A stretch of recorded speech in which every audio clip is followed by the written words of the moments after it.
what's up, everybody? Welcome to Lifeonaire Show. I'm your host, Jason Wojo. I am joined by my co-host, Polish Peter. And on the Lifeonaire Show, in case you didn't know, we help people make more, work less, and live better lives. Bro, what's going on?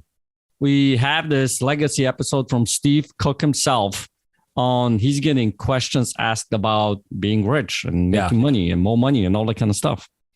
Well, people ask like all the time, like, and I've heard this from Steve in the past, like, hey, Steve, how do I become a millionaire? How do I get rich? And he's constantly barraged with these questions. And so I think he does a great job of covering it in this episode. So if this is a question you've ever wondered about, then you're going to want to listen to this episode. Are you ready to go in? Yeah, man. And he's talking about it in my favorite subject matter. So I'm excited about this particular episode. So really listen to it from an open mindset. Okay. Right now, here's Steve Cook talking about how to get rich. When I come to teach, I usually will bring something up that has been popping up quite often. So in other words, people may come to me and start asking me questions or challenging me in certain areas. And as I give thought to those, usually while I'm working on it, multiple people are coming to me with the same thing. So I feel that sometimes it's a timely time for me to just come and share a new teaching or a principle with you. And that is where this principle or this teaching is coming from today. The question that many people have been coming to me with, and I'll tell you, this has been many years, that over the years, people come to me with it quite often, but all of a sudden, quite a bit lately, people have been asking me, Steve, what is it that we need to do to become rich? And, the first thing that I usually challenge people with is, well, what is rich? And I think that is something that we have to be able to define in order to be able to figure out how to become rich. Now, having said that, I'm going to go out on a limb and sort of title this podcast with this is that every one of us can be rich. And being rich is something that I will tell you, if you're listening to this right now, you would be considered rich. And if you're listening to this right now and you do not think that you are rich, I want to encourage you to keep on listening because it's going to be extremely important for you to pick up on what it is I'm about to share with you here today. Again, just want to go back and say that if you are listening to this right now, I can with some certainty say that you are rich. Now, rich compared to what? If you're going to sit here and compare yourself to the wealthiest people in the world, then no, maybe you're not rich. But if you compare yourself to the poorest people in the world, I will tell you that you are super wealthy. The poorest people in the world would not be able to even have access to a device where they could even listen to this podcast right now. The poorest people in the world probably did not have breakfast or lunch or dinner in the last 24 hours. And I imagine that if you're listening to this, that you have. In fact, I will go so far as to say that if you are listening to this, you are in the top 10% of the wealthiest people in the world.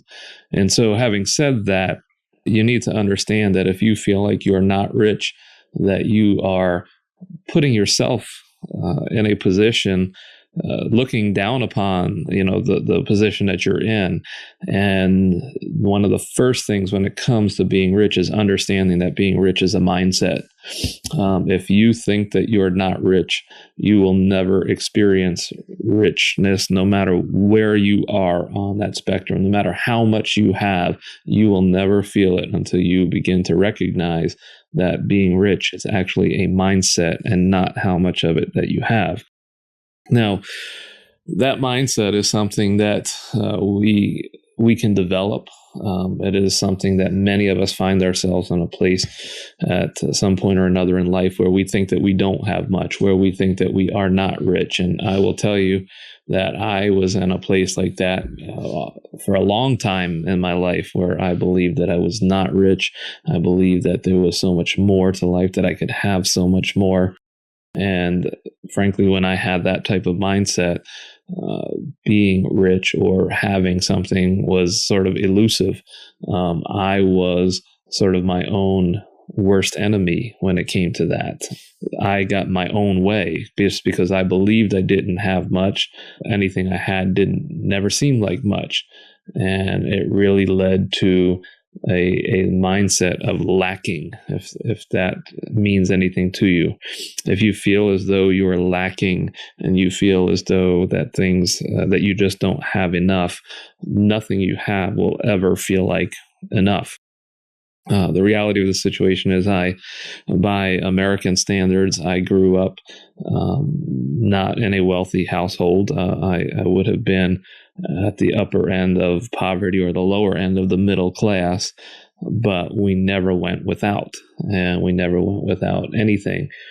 And, growing up, I sort of had the mindset that I was poor and that we were lacking. And it took, becoming an adult for me to take a look back and to realize that I never lacked of anything. We may not have had as nice of cars as other people. We may not have had as nice of a home, but we always had our meals. We always had everything we ever needed. And, when I look back, I could see that we were not poor. Going back and understanding that I have now traveled to different places throughout the world, have been on missions trips, I have seen what poverty can be. And in visiting other people and seeing what they have and how little they have, it's a very humbling experience. It makes me realize how much I do have. In fact, there can even be a sense of guilt that I have so much and these people have so little. And even when I feel as though I don't have much, when you go and you visit a third world country, you come to realize just how much you really have.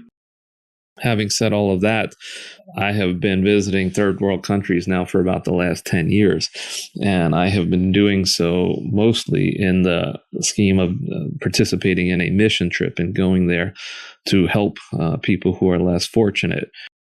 I will go so far as to say that, I have been so often that the initial shock of how little some people have throughout the world has sort of worn off.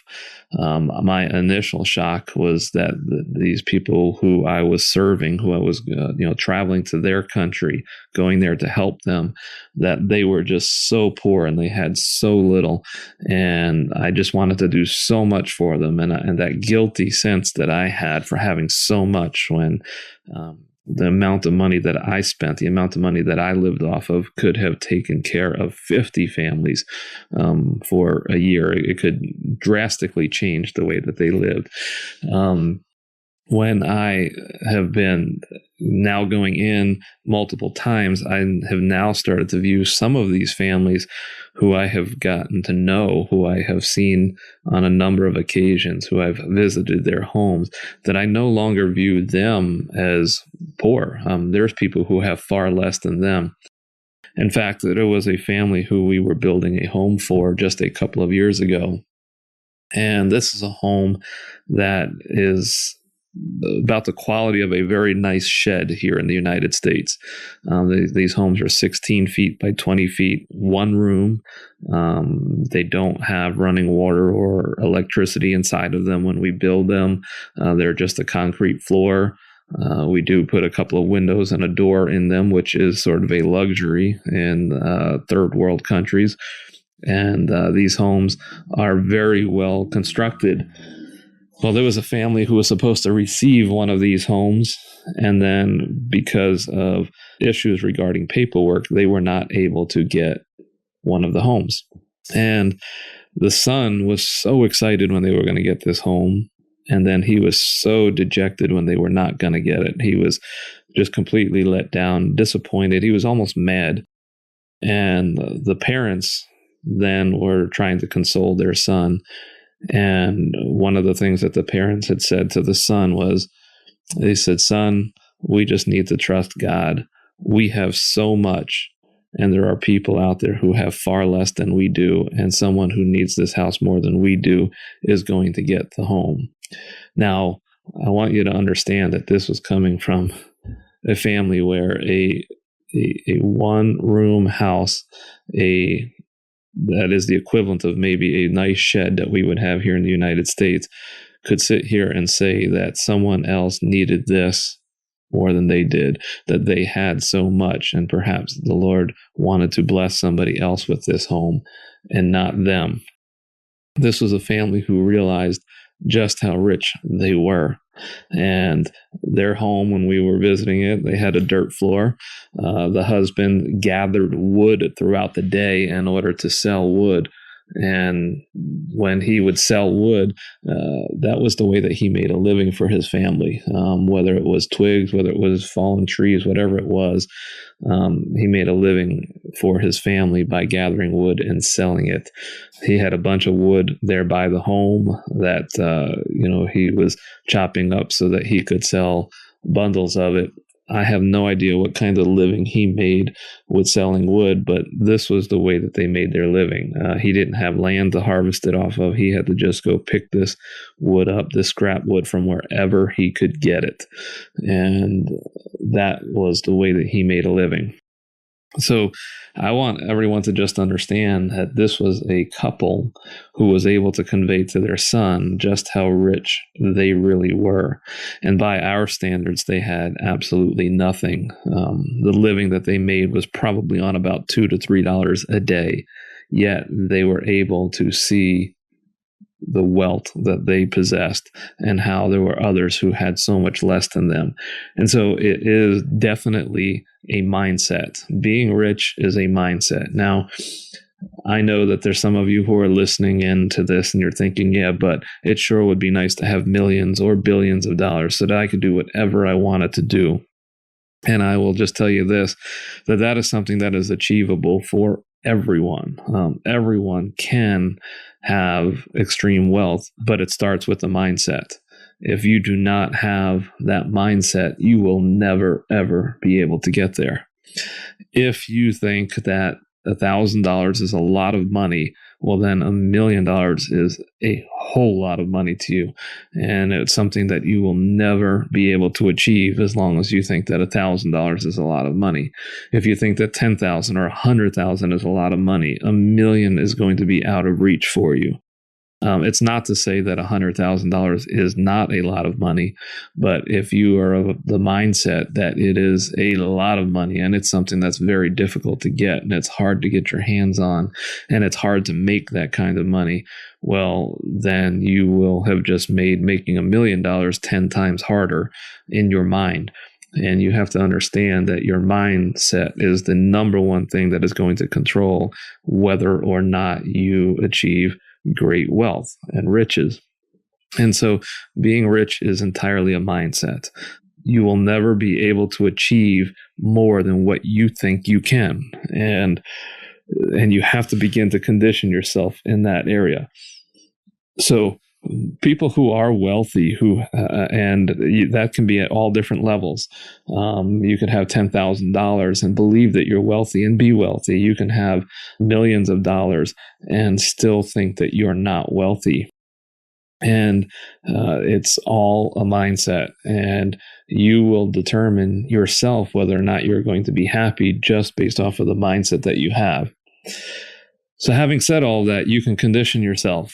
And you can begin to think the way that wealthy people do. You can begin to handle your money the way that wealthy people do. And I'm going to just share a couple of little things with you today that will help set you on that path. And it now becomes a decision that you get to make. You can begin to change your mindset and you can begin to start doing some of the things that wealthy people do. And if you exercise these principles over and over and over a period of time, you yourself will be rich. So it first starts out with just the mindset. If you think that there's a certain level of money that is a lot of money, you're going to basically be capping the amount of money you'll ever be able to make, because you're going to think that once you've achieved that, you have already made a lot of money. You need to understand that 10,000, 100,000, a million, whatever the level it is that you're pursuing, you need to understand that it's not a lot of money. There are people who make football players who make $1 million for every game that they play. There are baseball pitchers who get paid $1 million for every game that they play. When you start to look at it in that sense, you think it's a whole lot of money, but in the reality of the situation is they get paid that for playing one game. Obviously, there's stuff in between. There's practice and prep and years of training to get them to that point where they have been able to earn that much. But today, that is what they are worth to somebody. They are worth that much for one game that they play. And when you can sit here and begin to wrap your arms around that, wrap your mind around that, that you are the one who can create value. You are the one who can determine what it is you are worth by the value that you provide. And it's not a matter of being paid for one game. It's a matter of being paid for the value that you bring to that one game. When you are a person who owns a baseball team, you're not concerned about how much you're paying that pitcher for their time. You're concerned about the value that they bring to the team, and you want to win a game. It's important for you to win. So having the absolute best pitcher out there who can ensure help better your odds of walking out of there with a victory versus a loss so that you can have a winning season, you're willing to pay more for that. Can you get pitchers who will pay for less? Of course. You can get pitchers who will play for a few $100,000 a year versus $20 million a year. But if you put those pitchers in who get paid a few $100,000 a year, at the end of the year, you will have a losing season. So the owner of the team is willing to pay for value. Now, having said that, there are many people throughout the world who are willing to pay for value. And you need to understand that at some point, some level, you can bring value to people. If you are somebody who is focused on being paid by the hour and being paid for your time, you will never be paid much. You'll never make a lot of money. Having said that, that's okay. You don't have to make a lot of money to be rich. But if you want to make more money, you need to understand that you get paid for the value that you bring, not the amount of time that you spend. And when you can begin to grasp that and understand that there's value within each of us, and every one of us is the best in the world at something, as long as you can begin to identify the people who are interested in that and are willing to pay for it, you can generate a significant amount of value for, or amount of money for the value that you bring. If you are somebody who just wants to be paid for your time, that is okay as well, because this next principle is going to be a key to whether or not you will be someone who is wealthy or rich and achieving levels of riches that you would like to achieve. No matter how much it is that you generate, no matter how much it is that you make, one principle that is extremely important is that you have to live on less than what you make.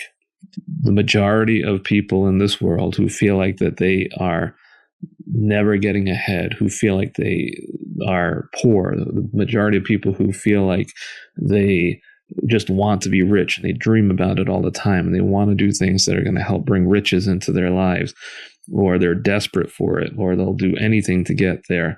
The reason that they feel that way is simply because they misuse what they already have. They spend more than what they make. The majority of people, particularly in the United States, who want to get rich are already in the top 10% of the wealthiest people in the world, but they feel poor. And week to week and day to day, they struggle. And they do this because they don't live on less than what they make. They have willfully chosen to spend more than what they make. And by making the conscious decision to live on less than what you make, you immediately create excess in your life. You now have more than what you need. And so if you go ahead and you make that decision, and you make the decision to live on less than what you make, you will now immediately have excess to be able to do other things with. And then, so what do we do with the other? What do we do with that? Well, first of all, I think that in order for us to ever feel rich, we have to be generous. We need to be willing to give a portion of what we make away to others who are less fortunate than what we are. And we can always find people who are less fortunate than we are. And I want to just encourage all of you that no matter how much it is that you have, always give away a portion of what you make. If you're giving to someone else, you immediately are changing your mindset, changing your frame of mind to where I have enough and I am able to help others. If you are holding on to everything you make and you're unwilling to share with others, you are already acting like a poor person. You are acting like someone who doesn't have enough, and that mindset is what will dictate what you have. So I want to encourage all of you, be willing to share, whether it's giving to your church, whether it's giving to a charity, whether it is just finding a family who has less than you and helping them. It will immediately position yourself. It'll immediately position your mindset for abundance and to have more. So I want to encourage you to live on less. Now, also by living on less, if you're giving away a portion of what you make, I want to encourage you to live on enough so that, or less, so that you can begin to invest some of what you make. You see, people who are wealthy and who have monies that they're just making in their sleep are doing so because they put money to work for them. If you are working for every dime that you ever make, there won't ever be enough hours in the day for you to have extreme wealth. It doesn't matter how much you get paid per hour. You can be a very high income earner, but you need to live on less and be able to put your money to work for you. And there's many different ways for you to put your money to work, whether it's just investing it in the stock market, buying real estate, investing it into different businesses. However it is that you choose to do so, the key is having money work for you. You can't always work. And there's going to be times in your life when you want to just take time off. And if you're being paid for the hours that you put in, the moment you start to take time off, you will stop earning. So I want to encourage all of you to start getting in the habit, disciplining yourself of putting your money to work for you. One of the simplest ways of doing so is to investing money into a mutual fund or in the stock market of sorts.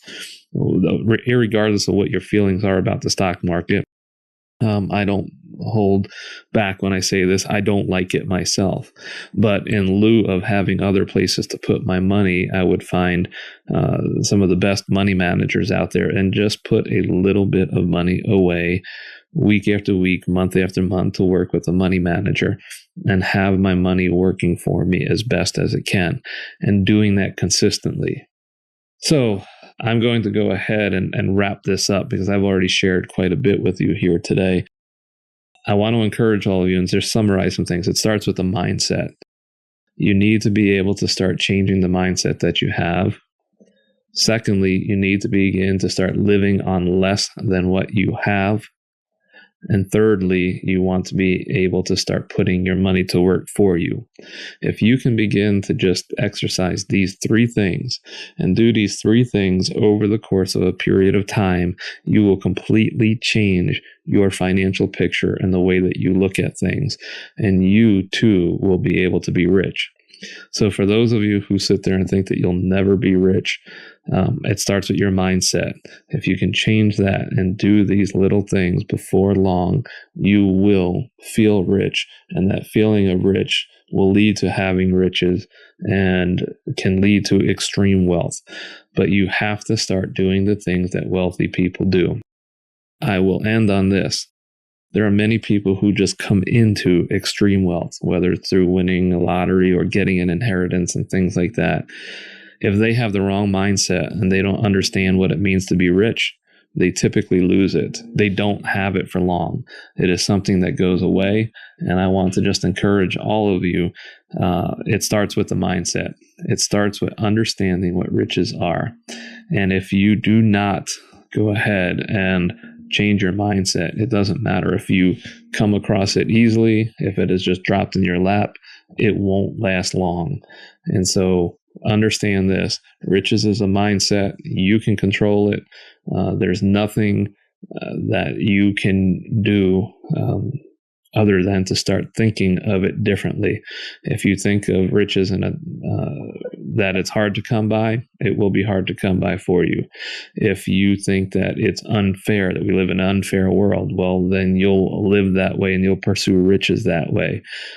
Those who are rich have the same things that you have. They have the same things available to them that you have. The same opportunities are available to them as what are available to you. So I just want to encourage all of you to get rid of the negative thinking, think positively about it, and make it a part of your life. Man, I always enjoy listening to Steve. He's just like as you know, Steve was my coach and mentor for many, many years. He's made a tremendous difference in my life. And so it's cool to hear him talk about this. And quite frankly, in a couple of different surprising ways, I think that most people ignore, man, or they don't fully grasp. Yeah. And, like you said, sometimes you'll drop this little nugget and you're like, what? Yeah. Right. So think about it. Mindset, right? Being rich. And first you got to be rich up here before you can be rich out there. Yeah. I think it's so important because, even like, we're talking about sharing that story about that, family. Mm-hmm. My story, if you think about it, I came out of a 12 by 12 room kind of a thing, right? Right. Didn't have much. So if there is that mindset of lack, the mindset of scarcity, mindset not enough, never have enough, what do you think you're going to be focusing on, right? It's like when we talk about these squirrels, or where we talk about, where focus goes, energy flows, right? So if you really look at those kinds of perspective and you have the lack mentality, what are you going to be looking at? The lack. Right. Well, and I think you said it really well. Like it's, I do. That's what I, well, yeah. For the people that understood, you can't keep saying that. And listen, one thing I want you to add is like, Peter, you're right. Just keep saying that. I don't know if I'll ever say those direct words, but here's what's true is like, if you look at the lack, if you don't think you're rich, if you think you'll always be poor, you're going to act in certain ways that will reinforce that. Conversely, because here's the thing, and nobody ever talks about this, is like, there's a tremendous amount of maturity and a mindset that goes around having more money. And even what's your perspective on money? Like, do you think $1,000 or $100 is a ton of money, or is $1 million a ton of money? Some people look at $1 million and be like, $1 million. It's not that much, right? Do you think Bezos or it looks at $1 million and he's like, what is his net worth? Like whatever, how many billions of dollars? Like it's all relative. But you gotta get right with the mindset first. And I love that he kind of talked about a couple of principles here and as that are practical. Like, so he does mention the first step is mindset. We just talked about that. Also, a very practical thing that nobody wants to hear is living on less than you make. Dude, that is not a popular message. No. You should live on ramen and noodles, right? That's not what he's saying, right? Right. But if you think about it, there is the previous generation, I think they knew something about, because granted, they saved, which is in today's world is not the most effective way of making more money. But, living on less. And if you think about it in today's generation in the world, in the United States here, as the keeping up with the Joneses thing is allowing us not to live less on that we make. Or it's a very close kind of a gap. There is not big of a gap there. Right. Well, you know what? This really reminded me, and he kind of, these steps that he's talking about are really aligned with, our 4 stages of financial prosperity. Yeah. So stage 2 is when you're breaking even, financially. But the problem there is, and Steve kind of alludes to this as well, is like, unless you invest into assets, it's directly your work and your life that you're trading for money. And that's the worst trade you'll ever make, because, you're trading away your life for money. And now it gets even worse when you spend more money than you even have, because now you're trading away your future life for that money. And so by an obligation, by debt or something like that. And so, stage 2 is breaking even. Stage 3 is generating excess. Steve talks about building an excess, and also he kind of mentions as well as like the generosity, I think, of the mindset of giving away things and giving away money. not necessarily with an expectation that it'll come back. And we've all heard that, but like just letting it, just realizing that we're kind of given these resources and these blessings to bless other people with as well. Right. I would start one. There is no expectation. Yeah. You put it out there, you give it out there, and you're not expecting for it to come back at all. You don't have any expectation at all. And then one thing that just occurred for me, Vojo, is that, the first thing he's talking about having the right mindset. If you really think about it, when we create these visions in Lifeonaire, we're creating the right mindset in that vision, if you really think about it, right? Yeah, we're putting the positive, right? We're looking at the present tense of who we need to become, right? Those kinds of things in there. So if you think about it, it's starting to put that positive, the right mindset, not so much the positive, but the right mindset in place. And when you're learning that vision, when you're looking at it every day, when you're bringing it into your own, consciousness, all of a sudden starts to permeate. Because then when you start looking at, okay, I need to go and invest $1,000 into this thing. Now you don't think about from the place of lack, right? You start looking from the place of, okay, this is investment. It's going to help me move forward. It's going to make me, eventually more money, or it's going to bless this person or whatever it might be. And you start acting differently. Well, that's the other mindset I think that Steve kind of touched on as well.